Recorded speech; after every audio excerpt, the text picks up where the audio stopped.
मैं माँ हूँ, धरती माँ। करोड़ करोड़ साल पहले जब इस सृष्टि का प्रारंभ हुआ था, तब से लेकर आज तक मैं संसार में घटित हर घटनाएं और घटनाओं की देखने वाली धरती माँ हूँ। आज मैं भगवत भक्ति के बारे में बताऊंगी। वो भक्ति नवधा भक्ति हिसाब से दुनिया में परिचित है, जो भक्ति विषयक रोचक गाथा, रोचक तत्व सत्य युग में भक्त प्रहलाद ने उसका पिताजी हिरण्यकश्यप को बताया था। जो भक्ति का महात्म्य त्रेता युग में प्रभु श्री राम ने सबरी को बताया था। द्वापर युग में परम पुरुष भगवान श्री कृष्ण ने भागवत पुराण में इसी भक्ति विषयक रोचक तथ्य बताया है। वेद, पुराण, उपनिषद, गीता, भागवत में गूंजती हुई इसी भक्ति क्या है? इसका वास्तविक स्वरूप क्या है? भक्ति कैसी की जाती है? भक्ति कितनी प्रकार है? इसी बारे में आज मैं जरूर बताऊंगी। भक्ति literally means attachment, a state of mind where the devotee surrender himself or herself unquestioningly to God. भक्ति एक आकर्षण है, ईश्वर की ओर अहेतुक एक पूर्ण रूप समर्पण है। जब बिन बुझाए हृदय ईश्वर की ओर पूर्ण समर्पित हो जाता है, वो ही भक्ति है। भक्ति ही प्रेम है। भक्ति शाश्वत, चिरंतन, मधुर, सुखदायक तथा मुक्ति का मार्ग होता है।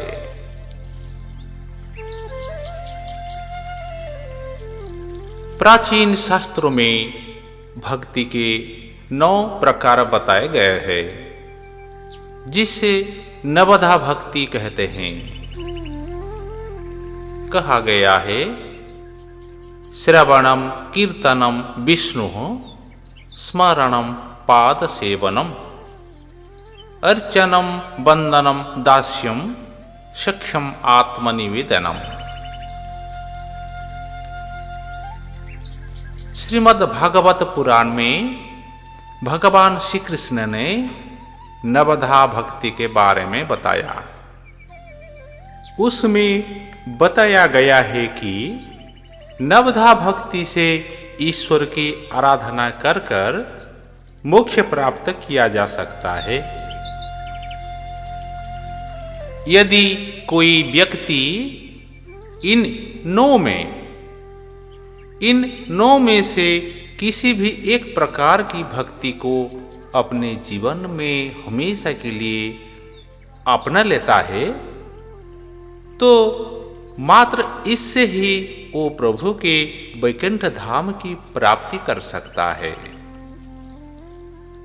यह 9 उपाय अत्यंत सरल और कारगर है।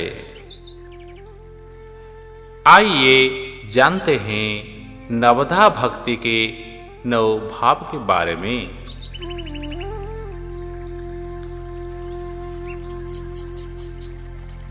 नवधा भक्ति के प्रथम भाव है श्रवणम, अर्थात सुनना। ईश्वर की लीला, कथा, महत्व, शक्ति, स्तोत्र इत्यादि को परम श्रद्धा सहित अतृप्त मन से सुनना। भगवान के पवित्र नाम को सुनना भक्ति का शुभारंभ है। अद्भुत श्रद्धापूर्वक भगवान की रसपूर्ण गाथा को सुनकर व्यक्ति पुरुषोत्तम भगवान तक पहुंच सकता है।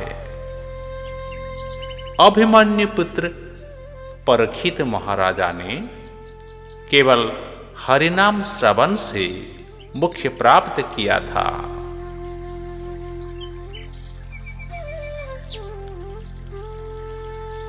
उसके बाद नवधा भक्ति के द्वितीय भाव आता है कीर्तन।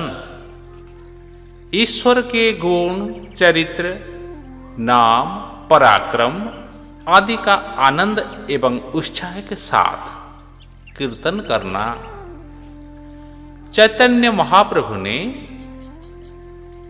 संस्तुति की है।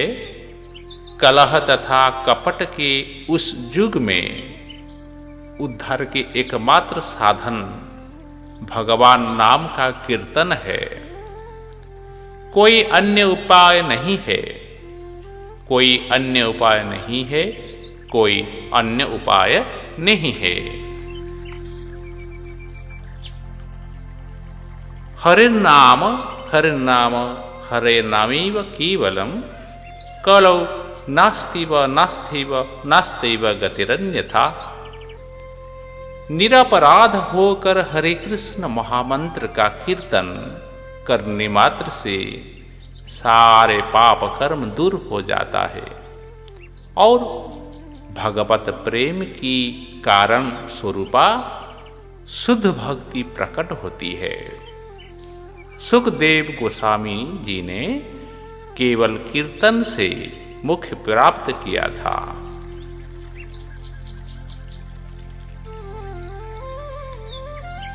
अभी नवधा भक्ति के तृतीय भाव स्मरण आता है। निरंतर अनन्य भाव से परमेश्वर का स्मरण करना, उनके महात्म्य और शक्ति का स्मरण कर उस पर मुग्ध होना। श्रवण तथा कीर्तन विधियों को नियमित रूप से संपन्न करने तथा अंतःकरण को शुद्ध कर लेने के बाद ईश्वर का स्मरण हो सकता है।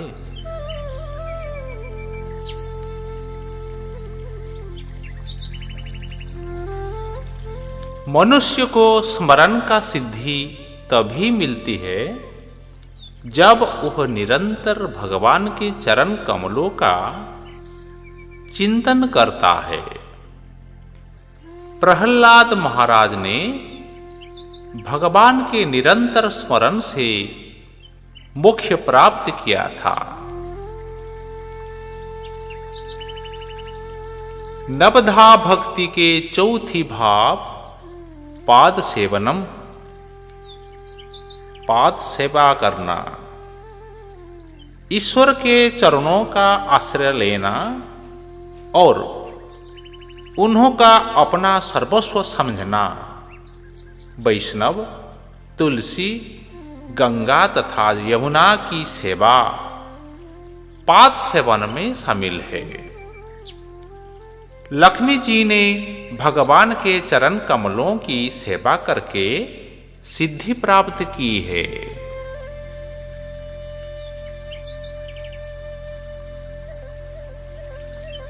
उसके बाद आता है अर्चन। वो नवधा भक्ति के पांचवी भाव है। मन, वचन और कर्म द्वारा पवित्र सामग्री से ईश्वर के चरणों का पूजन करना। पृथु महाराज ने भगवान के विग्रह की पूजा करके मोक्ष प्राप्त किया था।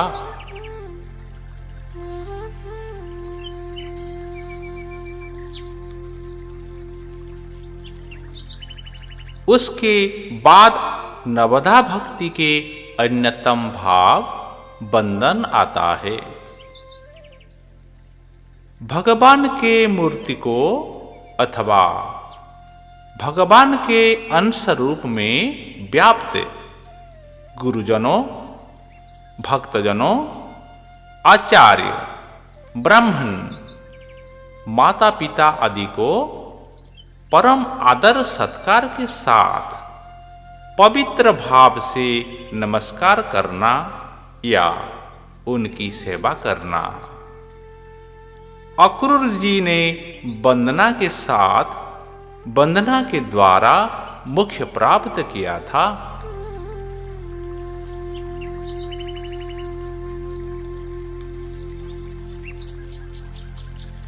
उसके बाद दास्यम नवधा भक्ति के 7वीं भाव है।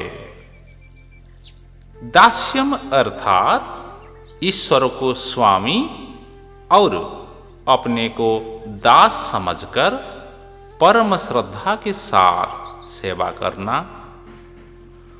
हनुमान जी ने भगवान राम की सेवा करके मुक्त प्राप्त किया था।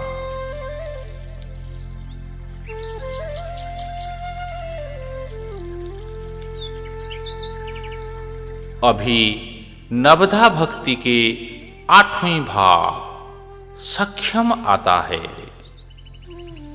ईश्वर को ही अपना परम मित्र समझकर अपना सर्वस्व उसे समर्पण कर देना तथा सच्चे भाव से अपने पाप पुण्य का निवेदन करना। अर्जुन ने भगवान से मैत्री स्थापित करके मोक्ष प्राप्त किया था।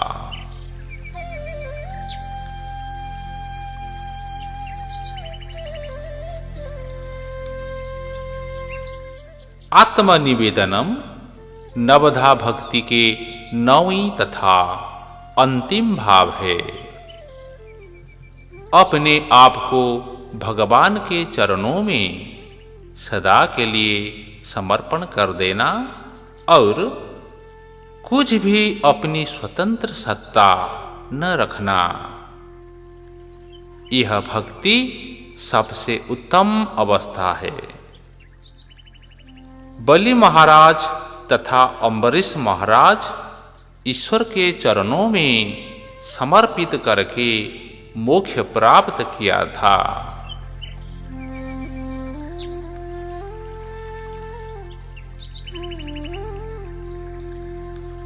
ईश्वर को प्रेम करने वाला व्यक्ति को पता नहीं चलता मैं नवधा भक्ति के उसी स्तर पर हूं।